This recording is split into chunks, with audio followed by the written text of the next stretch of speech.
মির্জা আব্বাস সাহেব স্ট্রোকে আক্রান্ত হয়েছেন এবং তার এই অসুস্থতার জন্য অনেকে নাসিরউদ্দিন পাটোয়ারিকে দায়ী করতেছে। স্ট্রোক কিভাবে হয় এবং স্ট্রোক হওয়ার কারণগুলো কি সেগুলো জানার চেষ্টা করবো এই ভিডিওতে।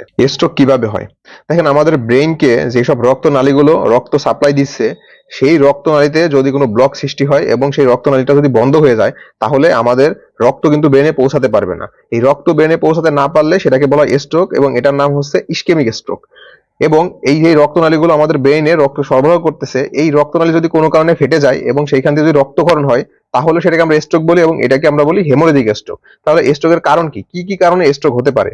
যাদের হাই ব্লাড প্রেশার থাকে তাদের এই হেমোরেজিক স্ট্রোক হওয়ার একটা ঝুঁকি থাকে, এবং যাদের আনকন্ট্রোলড ডায়াবেটিস আছে, অর্থাৎ ডায়াবেটিস আছে এবং সেই ডায়াবেটিস নিয়ন্ত্রণে নাই, তাদের কিন্তু স্ট্রোক হওয়ার ঝুঁকি থাকে। কারণ এই ডায়াবেটিস হওয়ার কারণে আমাদের যে রক্তনালীগুলো ব্রেনে এই রক্ত সরবরাহ করে, সেই রক্তনালীগুলো সরু হয়ে যায়, চিকন হয়ে যায়, যার ফলে সেখান থেকে স্ট্রোক হতে পারে।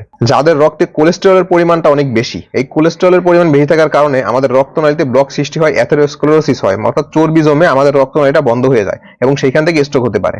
যারা অলস জীবনযাপন করে, শারীরিক পরিশ্রম খুবই কম করে, তাদের স্ট্রোক হওয়ার ঝুঁকি বেশি। যাদের বিভিন্ন ধরনের খারাপ অভ্যাস আছে, যেমন সিগারেট খাওয়া, অ্যালকোহল খাওয়া, এই অভ্যাসগুলো যাদের আছে তাদের স্ট্রোক হওয়ার ঝুঁকিটা বেড়ে যায়।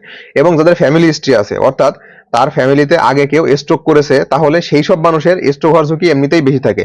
এবং এইখানে বয়স একটা ফ্যাক্টর, অর্থাৎ 55 বছর বয়সের পর থেকে দেখা যায় এই স্ট্রোক হওয়ার ঝুঁকিটা আস্তে আস্তে বাড়তে থাকে। মেইনলি একটা মানুষের এইসব কারণেই স্ট্রোক হয়ে থাকে। ভিডিওটা ভালো লাগলে শেয়ার করে দিবেন এবং আমার আইডিতে ফলো দিয়ে রাখবেন।